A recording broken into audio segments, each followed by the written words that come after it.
Monsoon सत्र के दूसरे दिन संसद के उच्च सदन यानी राज्यसभा में कोरोना संक्रमण की स्थिति, एयरपोर्टों का जिस तरह से निस्तारण हो रहा है, प्राइवेट कंपनियों को दिया जा रहा है, इसके ऊपर चर्चा हुई। हमारे साथ मल्लिकार्जुन खड़गे जी, राज्यसभा सांसद और वरिष्ठ कांग्रेस नेता हैं।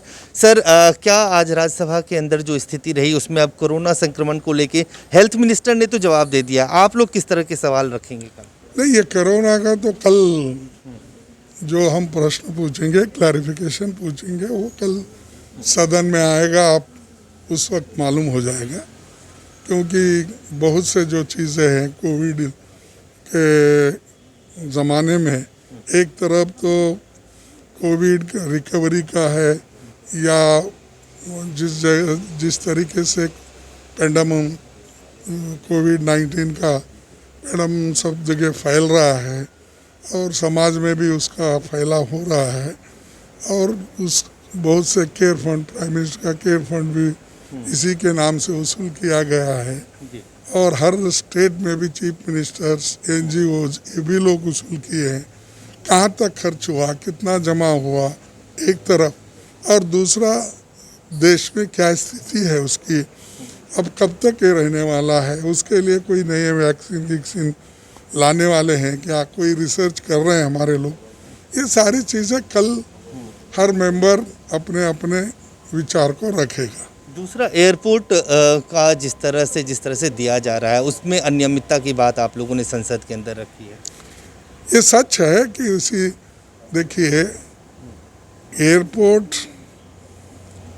का जो मामला है, एयरपोर्ट अथॉरिटी जो आज कम से कम एक ही व्यक्ति को 6 एयरपोर्ट उन्होंने दिया है, और आपकी रूल ये कहती है कि 1 से 2 से ज़्यादा किसी को नहीं देना। और इसी उसूल पे तो बॉम्बे में एक छीन लिया गया, और दूसरे जगह भी जिनके पास 2-3 थे वो भी उनके पास से उनको कमज़ोर करके वहाँ से निकाल लिए। और किसी 1-2 व्यक्ति को आप सपोर्ट करने के लिए अगर आप कानून भी बदलते हो, और आपके जो रूल्स है एयर ट्रैफिक के, एयर कंट्रोल के, अगर आप उसमें किसी के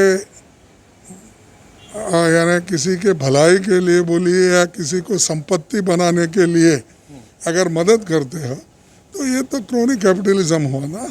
चंद लोगों को ही आप सपोर्ट करते हैं। ये फिर इसमें भी साबित हुआ। ऐसा तो दूसरे पोर्ट्स दिए थे पहले, दूसरे चीज़ें भी किए, अब इस बार फिर अब एयरपोर्ट पे कर रहे हैं। और वो भी जो एयरपोर्ट राजस्थान की गवर्नमेंट नहीं चाहती थी कि वो एयरपोर्ट दूसरों को दे, और उन्होंने यूनानिमसली असेंबली में रेजोल्यूशन पास किया। उसी के साथ केरला में भी यूनानिमसली असेंबली ने रेजोल्यूशन पास किया, वहाँ भी गवर्नमेंट ने ज़मीन देकर वो मदद की थी। तो जो लोग जिस राज्य में इस एक एयरपोर्ट अथॉरिटी को मदद की और एयरपोर्ट्स बनाने में मदद की, उनको बगैर पूछे, उन स्टेक होल्डर्स को विश्वास में नहीं लेते हुए, किसी के फ़ायदे के लिए अगर आप ये डीनेशनलाइज करते हैं या ले लेते हैं, तो ये बुरी बात है।